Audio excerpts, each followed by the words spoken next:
चौपल। दाल चौपल। सहकार radio पर ढेर सारी मस्ती और जानकारियाँ।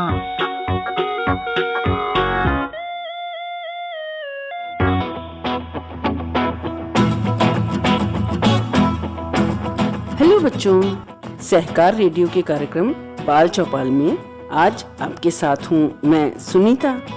आज मैं तुम्हें जो कहानी सुनाने जा रही हूँ वो एक सच्ची कहानी है। इराक में जंग में न केवल लोग मरे बल्कि एक प्राचीन सभ्यता भी तबाह हुई, जैसा कि हमेशा युद्ध में होता है। घमासान युद्ध के बीच एक जिंदा दिल महिला लाइब्रेरियन ने बसरा की लाइब्रेरी को कैसे बचाया, इसकी बेमिसाल कहानी है ये जो मैं तुम्हें सुनाने जा रही हूँ। कहानी का नाम है बसरा की लाइब्रेरियन।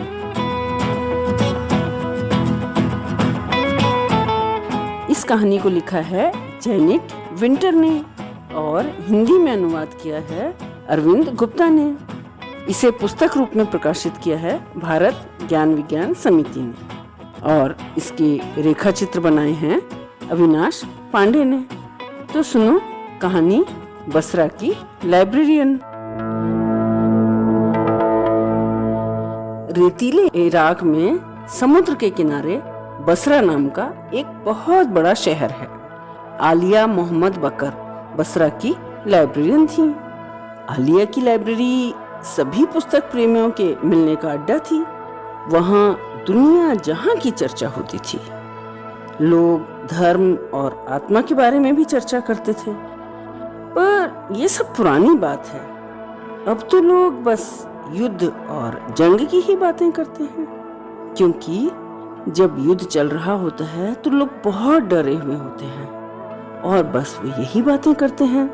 क्या आसमान हवाई जहाजों से भर जाएगा? क्या यहाँ भी बम गिरेगा? क्या सड़कों पर फौजी बंदूकें लेकर दौड़ेंगे?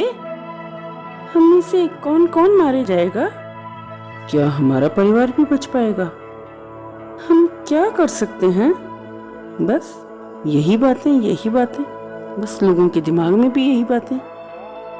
तो आलिया को भी डर था कहीं जंग की आग में लाइब्रेरी की पुस्तकें जल ना जाएं।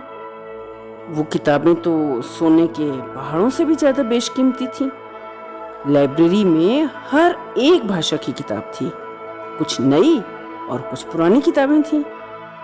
इस लाइब्रेरी में मोहम्मद साहब की एक जीवनी भी थी जो 700 साल पुरानी थी। आलिया ने लाइब्रेरी को किसी सुरक्षित स्थान पर ले जाना चाहा और बसरा के गवर्नर से इसकी अनुमति मांगी, लेकिन गवर्नर को ये कुछ जरूरी नहीं लगा और उन्होंने मना कर दिया कि इसकी कोई जरूरत नहीं है। तो आलिया ने खुद ही इस काम को करने की ठानी। कैसे करती थी वो? सारा दिन वो लाइब्रेरी का काम करती थी, अपनी ड्यूटी करती थी और ड्यूटी आवर्स के बाद रात को छिपकर अपनी कार में किताबें भर लेती थी और घर ले आती थी। इस तरह उसने काफी किताबें घर ले आई। जंग की फुसफुसाहट काफी तेज गूंज में बदल गई और सरकारी दफ्तर खाली होने लगे, कुछ लाइब्रेरी में शिफ्ट हो गए। लोगों को लाइब्रेरी की तो अहमियत ही नहीं थी। उन्हें लगा लाइब्रेरी तो बंद ही कर देनी चाहिए। वहां पर बंदूकधारी फौजी भी पहरा देने लगे।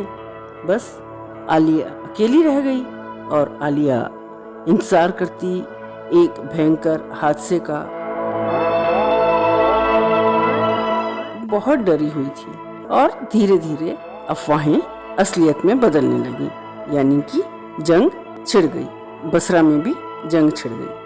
पूरा शहर बम की आग में झुलसने लगा। चारों तरफ बंदूकों के धमाके गूंजने लगे और धीरे धीरे लाइब्रेरी में काम करने वाले सारे लोग और फौज के सिपाही और सरकारी मुलाजिम सब लाइब्रेरी को छोड़कर चले गए। आलिया इस नज़ारे को देखती रही। आखिर में किताबों की हिफाजत करने के लिए सिर्फ आलिया ही बची। आलिया ने सोचा अब क्या करें, इतनी हजारों किताबें और आलिया अकेली। लेकिन आलिया ने सोचा जो लोग भी मदद कर सकते हैं उनकी मदद लेनी चाहिए। और उसने देखा लाइब्रेरी के आसपास के लोग उसकी मदद करेंगे, वो उसके दोस्त बन चुके थे, तो उसने उन्हें आवाज लगाई। पड़ोस में एक होटल था, उसका मालिक था मोहम्मद अनीस। उसने कहा, क्या तुम किताबें बचाने में मेरी कुछ मदद कर सकते हो? अनीस ने कहा, हाँ हाँ, मैं इन किताबों को अपनी दुकान के पर्दों में लपेट सकता हूँ, और मेरे पास गत्ते के डिब्बे भी हैं, और मुझसे पेटियां भी ले लो, और मेरे पास कुछ बोरियां हैं, तुम इनका भी इस्तेमाल कर सकते हो। किताबों को बचाना तो जरूरी है। तो इस तरह अनीस ने अपनी दुकान में जो भी था, गत्ते के डिब्बे, पेटियां, पर्दे, चादरें, बोरियां, सब कुछ आलिया को दे दिया ताकि आलिया किताबों को बचा सके।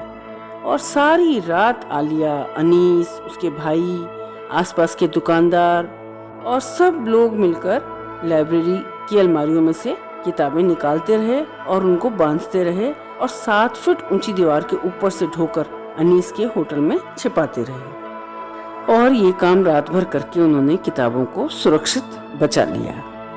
युद्ध चलता रहा और जिसकी उसको आशंका थी आलिया को, वही हुआ। 9 दिन के बाद लाइब्रेरी में आग लग गई और लाइब्रेरी जलकर खाक हो गई।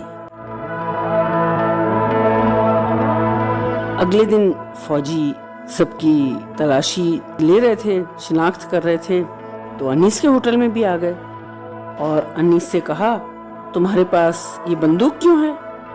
अनीस ने कहा, अपने धंधे की हिफाजत के लिए। तो फौजी होटल की शिनाख्त किए बिना चले गए। अनीस मन ही मन खुश हुआ, इन्हें क्या पता कि मेरे होटल में पूरी लाइब्रेरी छिपी हुई है। जंग जारी रही। आलिया को पता था कि किताबों की ठीक से हिफाजत के लिए शहर में शांति के समय किसी और जगह पर जाकर छिपाना होगा। उसने भाड़े का एक ट्रक लिया और लाइब्रेरी की 30,000 किताबों को अपने घर में, अपने दोस्तों के घरों में जाकर छिपा दिया, भर दिया। आलिया का सारा घर किताबों से भर गया। जमीन पर, अलमारियों में, खिड़कियों में, सब तरफ किताबें किताबें। घर में कुछ भी और रखने की जगह नहीं बची। और आलिया इंतजार करती रही, युद्ध के खत्म होने का इंतजार करती रही। वो सोचती कब अमन चैन हो और मैं फिर से एक नई लाइब्रेरी बनाऊं। और नई लाइब्रेरी का जो सपना वो तभी पूरा होगा जब जंग खत्म होगी और एक नई लाइब्रेरी बनेगी और ये सारी किताबें जो मैंने सुरक्षित रखी हैं उसमें सजा पाएंगी। और बस इस तरह बसरा की लाइब्रेरियन ने सारी किताबों को सुरक्षित कर लिया।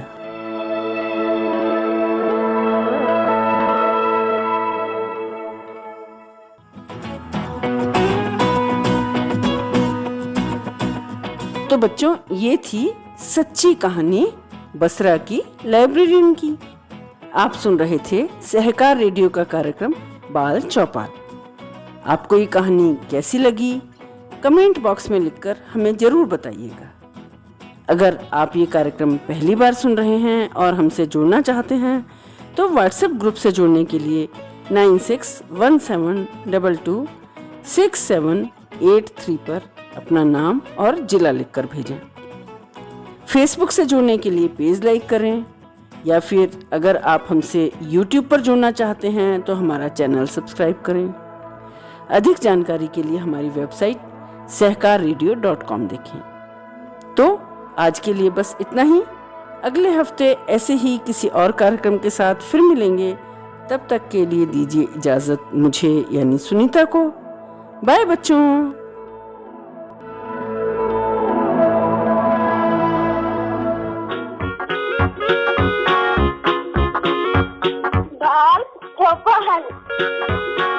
बाल चौपाल।